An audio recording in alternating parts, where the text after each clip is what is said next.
everyone, welcome to Brian's Gone Game. I'm Brian. Today I got a game called Sobek. Sobek is a 2 to 4 player set collection game by GameWorks. Designed by the one and only Bruno Cathala, Sobek takes place in ancient Egypt, where players become merchants competing for goods at the local market. So, let's check it out and I'll show you how to beat your rivals on your way to the Temple of Sobek. So, let's take a look at the board. Here is your start point and here is your end point. You start here at the market and you're trying to get to the Temple of Sobek. There are symbols which will help you move along, and there are also numbers which will help you count. There's also a Nile where all of the goods cards will go. 9 slots for 9 cards. To set up the game, each player picks one of these character tokens, different colors, so you know who is who. You also have the corresponding corruption tiles, and we will talk about corruption later. Also, deal out 2 green-backed cards to each player.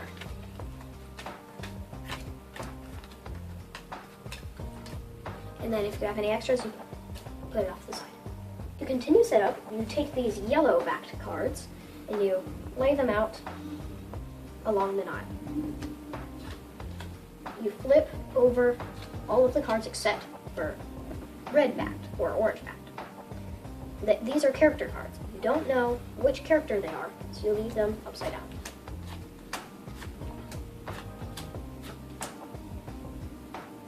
And you take the rest of the cards set off to the side so you can deal them off later. To finish setup, you take your 12 event tokens and you randomly choose 5. You take the rest, you put them off to the side.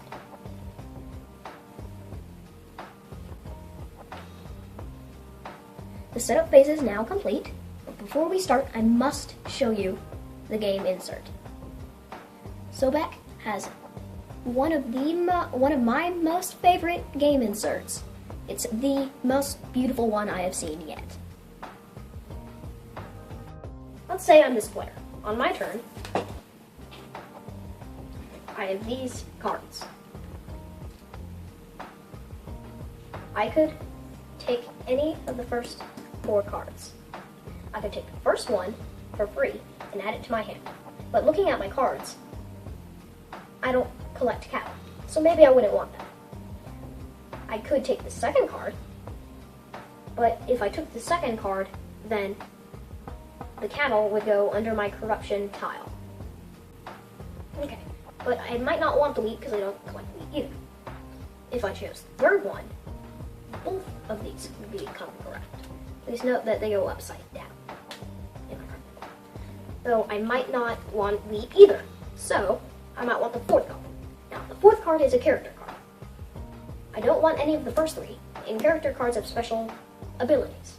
So I could take these 3 cards, put them under my corruption, and get the character. But the player who is the most corrupt gets a penalty. So I'm going to take the character. The character is the scribe. On my turn, I could either play him as a set, as all of the other fish cards, or I could play him and reduce all of the other players' hand size to 6. Okay, so now it's the next player's turn. Next player can choose any of the first 4 cards once again. Let's say he takes the cattle. Please notice that there's a scarab symbol at the top. That means this card scores.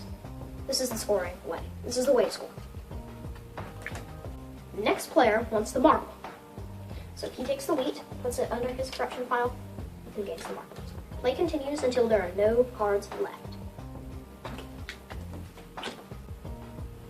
Once there are no more goods along the Nile, you refill the Nile. This is a wild card. It can be used as anything.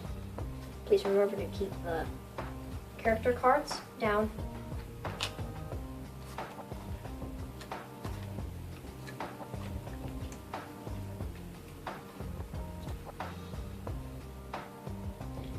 Now, remember that you can do 3 things on your turn.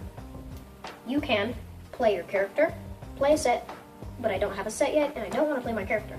Or you can choose something from the nut. I want the wild. Take the wild and put it in my hand. Now it's the next player's turn. We'll probably want a character. So let's take a look at some of these character cards. This cattle character does the same thing as the fish character and reduces hand size. Queen Sobek, I think. She can draw 3. Here's some others. This guy, he can take out he can take out any number of cards from his corruption. And Ivory, she can draw 3 cards from the top. The goods have different values depending on how many cards there are in the deck. The wheat has the least with 10. There's also 10 fish. There's 9 cattle, 7 marble, 7 ebony, and 6 ivory. 6 ivory is being the most valuable, and 10 is the least. You also have your wild amulets. There are 5 of those. Amulets have no values by themselves, but they help make sets. Now let's talk about sets. Let's say I have these 4 cattle in my hand. I could play these as a set. You can only play 3 or more for a set on your turn. At the end of the game, for this set, I would score 12 points because I have 3 scarabs and 4 cards. You multiply the number of scarabs by the number of cards. 3 times 4 is 12. Now let's take a look at ebony. If I had these 3 ebony in my hand, and I played them as a set, I would have 2 scarabs, be 6. 3 cards times 2 scarabs, 6. Let's say I had these 3 ivory in my hand. If I played them, I would have 6 scarabs, 3 cards, 18 points. But I also had a wild in my hand, and I played it along with them. I'd have 6 scarabs times 4, so that went from 18 points to 24 points. Wild can really increase your score. Once you play a set, you can choose from one of these event cards. So you flip one over and resolve what it is. Some of these events can move you forwards, move you back, move your rivals backwards. So let's take a look at some of these. The Flood means that you get another turn. Embalming means that you take all of your corruption cards and add them to your hand. Curse, you take the curse and you put it on another player's corruption, and that adds 2 corruption. The Snake. Let's say I wanted to move up to the Snake, and then next turn maybe if I did that I could go to the Anka. Or we were up here and I played Snake. Snake would get me up 3. But I could make this person go back 3. Play continues until the whole stack is taken.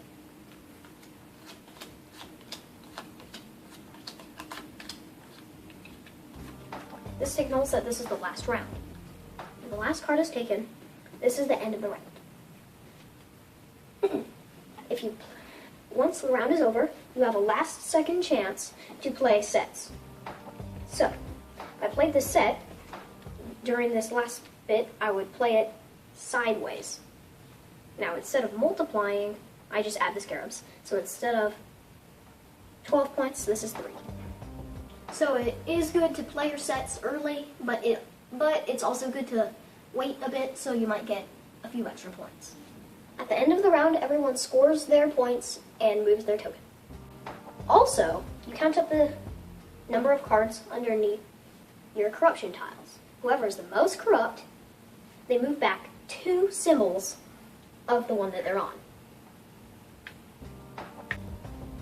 Sometimes it's a lot, sometimes it's not, so be sure to be thinking about that when you pick your goods and your corruption pile grows. The game lasts 3 rounds. At the end of the 3 rounds, whoever's in the lead is the winner. I've got my dad here for a parent's opinion. So Dad, what do you think of Sobek? I love Sobek. Sobek has a ton of different things that you can do. I like the set collection, especially for kids. And I like how you have to pick one of the first four, and so there's a lot of strategy there as to which one you're going to pick to try to keep cards away from your opponents. So there's just a lot of game packed in a little box. Yeah. Components are pretty cool. I like the little like tokens, like the character tokens. Yeah, the wooden tokens is nice. Whenever there's a wooden guy, that's a special bonus. What else? The cards are just cards. The little event tokens are nice. Cardboard tokens. Those are really good. The board is pretty well done too. The board's pretty well done. I really, really like the artwork. Yeah, the artwork. The artist did an exceptional job. The style of art fits perfect with the theme, the Egyptian theme. Yeah. And again, that's why I picked it up, because I saw it on the shelf and thought, hey, that's pretty cool art. Bruno Cathala. I wonder if this is any good. And I was not let down. Then I really like the insert in the box. Yes, so the insert, it's famous on Board Game Geek, the insert of Sobek. It's a nice touch to the game. Very much. The gameplay is pretty easy. You draw cards, you play cards. That's pretty much all you have to it. Yeah, so there's a lot of strategy as to, am I going to draw this card now, or am I going to wait and maybe somebody else will get it, or do I play one of my sets? Because you can play a card, draw a card, or you can play one of your special characters, and the characters add a lot of depth to the game as well. You can use them in a set. Of course, they don't have a scarab on the top, right? So they don't multiply your points, but they do kind of wreak havoc on the other players. Yeah. The strategy's pretty nice. You draw cards, win now, what cards you're doing. Yeah, and I really like how a couple of the goods, like the ivory and the ebony, right, there's less of them, so those make them automatically more valuable. So as soon as you see those come up along the Nile, you want to grab them. You want those. And I also like how some of the cards have the scarabs on them, some of them don't. Yeah, but that's just so it makes the game a little more fair. Right, but it adds a lot of strategy. If there's a card here that doesn't have a scarab and there's one here that does, it might be worth putting that in your corruption pile and grabbing it to get the extra scarab. And especially if you have that one character, grab something out of your pile. Oh yeah, the special character that lets you take stuff back out of your corruption pile. Yeah. Yeah, and I've played several times you could purposely trash every single ivory you see. That's a good strategy, but you'd have to hope that you get that guy. Or you already have him. Because it's upside down. But I have played times where the corruption pile is not really that harmful to you. Yeah, you have to go back a couple of spots, but so what? But if you play your sets early on, and maybe you can look at an event and get back up the next go around. Yeah, it's not so bad. Corruption isn't very big. It's very easy for kids. Pull a card, play a card, make sets. The scoring's pretty easy. Yeah, and I don't know why this game doesn't get any more love than it does. It is ranked. I looked. It's ranked 200 on the family board games on Board Game Geek. So it is very family accessible. It teaches the set collection aspect very well. So I like playing it with kids. Yeah, it's a good one. It's very good. And then I really like the Egyptian theme. Yeah, it does have a good theme, and overall, I love this game. That's why it's in my collection.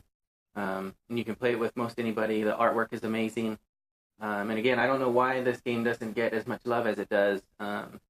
There are not many games out there that do set collection better. I know some have